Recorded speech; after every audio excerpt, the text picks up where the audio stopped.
করতো, আমরা ওই জেনারেশনটা দেখেছি। স্মোক করতো চুপ চুপ চুপ করে, ওই চায়ের দোকানের কর্নারে, এই বাথরুমে ঢুকে, ওই মাঠের ওই কর্নারে গিয়ে, কেউ যেন দেখে না ফেলে। তারপরে কয়েক বছর পর পরিস্থিতি একটু পরিবর্তন হলো, ওপেন স্মোকিং, সবাই, ভাইয়ের সাথেও স্মোকিং, বন্ধুর সাথেও স্মোকিং, পরে বাবার সাথেও দেখা যায় ছেলে স্মোকিং। এই একটা যুগ আসলো দেখেন।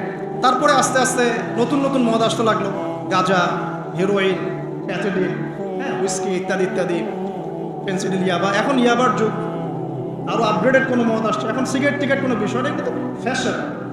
যদি কেউ ইয়াবা খায় তাহলে বলা হচ্ছে হ্যাঁ, এ মাদক সেবী। আর বাই দ্য ওয়ে, আমাদের দেশে কিন্তু নিবন্ধিত 190টা বারও আছে, হ্যাঁ, এবং দেশি 204টা ব্র্যান্ড চলছে, আর বিদেশি 38টা ব্র্যান্ড চলছে। পারমিট পেয়েছে 85,070 জন। এবং এই মাদক সংশ্লিষ্ট এনজিও আছে প্রায় 76। 21 বছর হলে যদি কেউ পারমিটধারী হয়, সে মদ খেতে পারে, কোনো সমস্যা নেই। এটা নাগরিক অধিকার আপনার।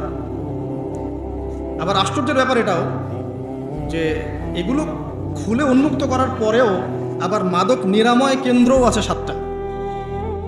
মানে ওভাবে খাবেন, এডিক্টেড হয়ে যখন জীবনটা নষ্ট হবে, এই 7টা নিরাময় কেন্দ্রে এসে আপনি চিকিৎসা নেবেন।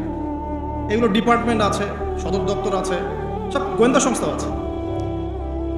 এবং মাদকদ্রব্য নিয়ন্ত্রণ অধিদপ্তরও আছে।